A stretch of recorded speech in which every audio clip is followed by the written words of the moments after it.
alors là, on a fait aussi un petit prototype du toit, hein. Alors là, avant que je vous montre le toit, vous voyez, c'est les adobes. Les adobes, peut-être qu'on va faire des petites cloisons en adobe. Ça, c'est ça veut dire des briques de boue, hein, avec de la terre et de la paille. Et c'est vraiment ancestral, hein. Ça a vraiment 11 000 ans, partout dans le monde, dans les cinq continents, et il y a plein de pays qui travaillent avec ça. Alors là, ça c'est la construction qu'on doit faire. Alors ça c'est une charpente traditionnelle qu'on fait en France, surtout, c'est les charpentiers qui savent faire ça. Je crois que, bon, je suis sûr qu'en Géorgie ils ne connaissent pas ce système.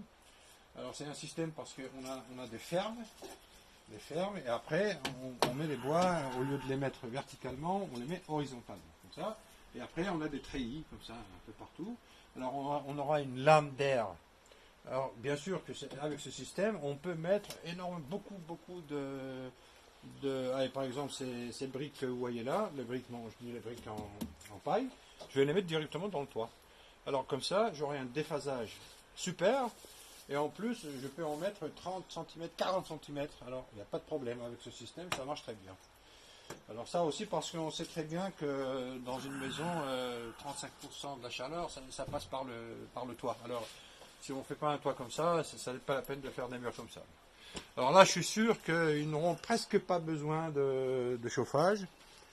En plus, on fait un puits canadien. Un puits canadien, ça veut dire qu'on aura un tuyau qui sera dans la terre en 2 mètres de profondeur, là où on a toujours 13 gradus Celsius. Alors quand il fait très chaud dehors, 35 degrés, alors il y a l'air qui arrive, qui passe tous les 12 degrés, et puis ça devient 17, 20, je sais pas, 20 degrés dans l'air.